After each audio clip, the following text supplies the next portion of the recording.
प्रणाम श्रीमद् भागवत को। प्रणाम पूज्य गुरु जी। ओम श्री चिन्मय सद्गुरुवे नमः। Love you ma'am. Hariom everyone.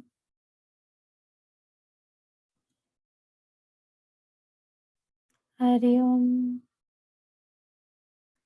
कल हमने श्रीमद् भागवत का महात्म्य किया था और इस संसार की दशा के बारे में पढ़ा था। आज हम आगे देखते हैं नारद और भक्ति का संवाद। नारद जी और भक्ति का संवाद। नारद जी आगे कहते हैं कि चलते चलते मैं वृंदावन पहुंचा। वहां मैंने एक आश्चर्य देखा। एक सुंदर तरुणी स्त्री और दो वृद्ध पुरुष थे। दो वृद्ध तरुण थे। वृद्ध तरुण बोले, हाँ, वे उसके बेटे थे, लेकिन वृद्ध हो गए थे और बेहोश पड़े थे। उस स्त्री के साथ उसकी सखियां भी थी जो उसकी सेवा कर रही थी। वे तरुण युवती रो रही थी। जब उसने मुझे देखा तो मेरे पास आई और कहने लगी, नारद जी, आप जैसे संतों के दर्शन बड़ी कठिनाई से और बड़े भाग्य से होते हैं। आप मेरा दुख दूर कीजिए। हम सभी को ही दुख है। नारद जी मिले तो हम सब भी उनसे यही प्रार्थना करेंगे। तो मैंने उससे पूछा कि तुम कौन हो? वह बोली, भक्ति रीति ख्याता। मैं भक्ति हूँ। ये दोनों मेरे पुत्र हैं, ज्ञान और वैराग्य। तो भक्ति माता के पुत्र हुए ज्ञान और वैराग्य।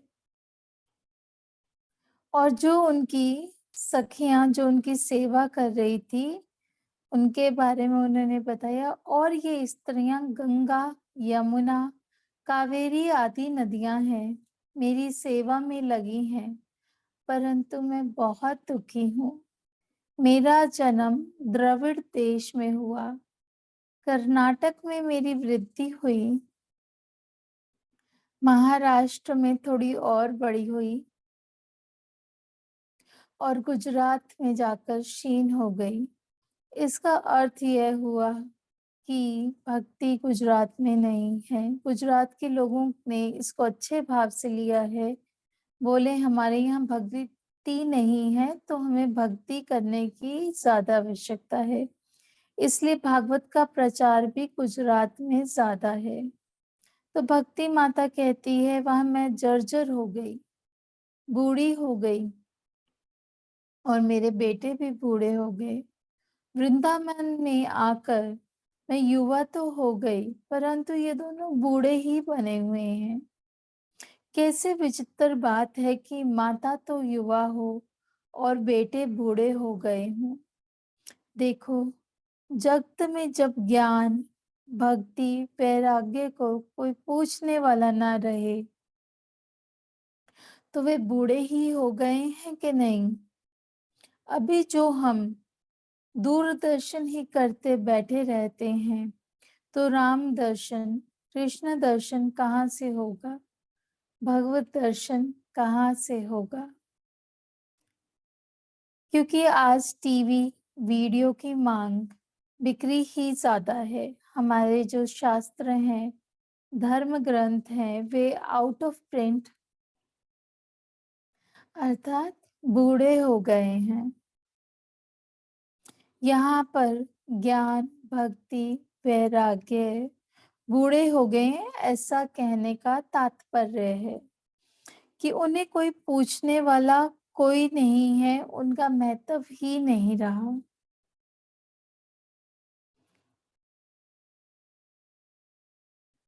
वृंदावन में भक्ति की बड़ी महिमा है, इसलिए वहां भक्ति माता तरुण हो गई।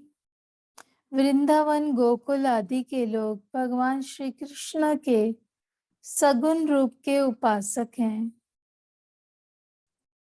उन्हें वेदांत की चर्चा अच्छी नहीं लगती। वे ज्ञान वैराग्य को नहीं मानते, इसीलिए वहां वे दोनों बेहोश पड़े हैं। बोले सब जगह भगवान दिखते हैं तो वैराग्य किससे करें। तो भक्ति माता कहती है आप मेरे पुत्रों के लिए कुछ कीजिए, उन्हें पुनः युवा बना दीजिए। नारद जी ने कहा हरि शम ते करिष्यति, चिंता मत करो, भगवान सब ठीक करेंगे। यहाँ लोग भोग विलास में आसक्त हो गए हैं। इन्होंने ज्ञान वैराग्य की ओर ध्यान देना छोड़ दिया है, इसलिए ऐसी स्थिति हो गई है। वृंदावन में लोग तुम्हें तो पूछते हैं इसलिए तुम तो ठीक हो गई, परंतु ग्राहक अभावात यानी कि ज्ञान और वैराग्य इन्हें लेने वाला कोई नहीं है, इसलिए इन्हें नींद सी आ गई है। ये मेरे नहीं है, ये मरे नहीं हैं, अतः इसमें घबराने की कोई आवश्यकता नहीं है। यह तो कलियुग का प्रभाव है। राजा परीक्षित ने कलियुग को छोड़ दिया, मारा नहीं, इसलिए यह गड़बड़ी हो गई है। भक्ति ने पूछा राजा परीक्षित इतना बलशाली था, उसने कलियुग को छोड़ क्यों दिया, मारा क्यों नहीं। तो बोले वे राजा बहुत समझदार था, सारग्रही था। उसने देख लिया कि इस कलियुग में बड़े बड़े पाप कर्म नीच कर्म होंगे, लेकिन इस कलियुग का एक बहुत बड़ा वैशिष्ट्य है, इसमें भगवान का नाम लेने मात्र से ही सारे प्राणी मुक्त हो जाएंगे। कलयुग के जैसा कोई युग नहीं है। दूसरे युगों में भगवत प्राप्ति के बड़े कठिन कठिन साधन बनाए बताए गए हैं, लेकिन कलयुग के नाम से ही मोक्ष की प्राप्ति हो जाएगी, इसलिए उन्होंने कलयुग को छोड़ दिया। इसका अर्थ क्या हुआ? यही कि हम सबको भगवान नाम का स्मरण करना चाहिए। बस इतनी लंबी कहानी बताने का यही तात्पर्य है। इस कलयुग में लोग बड़े बड़े कुकर्म करने लगे हैं, वेद भी बेचने लगे हैं, कथा भी बेचने लगे हैं, इसलिए कथा का सार चला गया। और तीर्थ क्षेत्रों में घोर कर्म करने वाले अभक्त लोग भी रहने लगे हैं, तो तीर्थ क्षेत्रों का सार भी चला गया। अब तुम्हारे लिए मैं इनको जगाता हूँ, तुम वृथा खेद मत करो, भगवान का नाम लो। भक्ति ने कहा मैं धन्य हूँ। योग, व्रत, तप से जो बात नहीं हो सकती वह भक्ति से हो सकती है। ऐसा कहकर आपने मेरी बड़ी तारीफ की। सो तो ठीक है, लेकिन जब तक मेरे बेटे ठीक नहीं हो जाते तब तक मुझे प्रसन्नता नहीं होगी। अब नारद जी ज्ञान वैराग्य के पास जाकर उनके कान में बोलते हैं, ज्ञान प्रबुद्धता शीघ्रम रे वैराग्य प्रबुद्धता। अरे ज्ञान उठो, वैराग्य उठ जाओ। कितनी विस्मयकारी बात है, जिस प्रकार कोई हमें जगाता है उसी प्रकार ज्ञान वैराग्य को जगाने के लिए नारद जी वेद वेदांत का पाठ करने लगे। वेद वेदांत सुनाने पर भी ज्ञान वैराग्य नहीं जागे तो नारद जी गीता जी का पाठ करने लगे।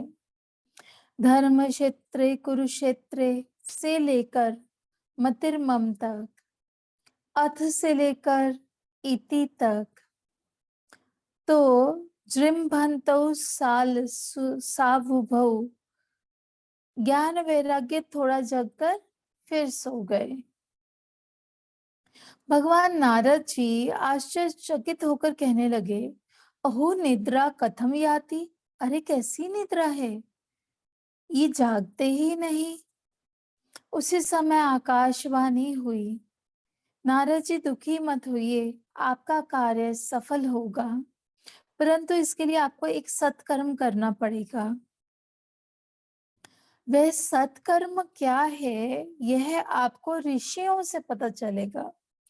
तब उस सत्कर्म का पता लगाने के लिए नारद जी अनेक ऋषि मुनियों के पास जाते हैं, परंतु कोई पता नहीं पाता कि वह सत्कर्म कौन सा है। सारे जगत में हाहाकार मच जाता है। बोले ऐसी घटना है कि जिसका उपाय नारद जी भी नहीं जानते। कुछ लोग ये कहने लगे कि यदि वेद वेदांत से भी ज्ञान वैराग्य नहीं जागते, तो अब कोई उपाय नहीं हो सकता। इससे आगे नारद जी की सनत कुमारों से भेंट होती है। उसके विषय में हम कल पढ़ेंगे। तब तक के लिए सभी लोग ईश्वर कृपा में रहें। धन्यवाद। हरि ओम।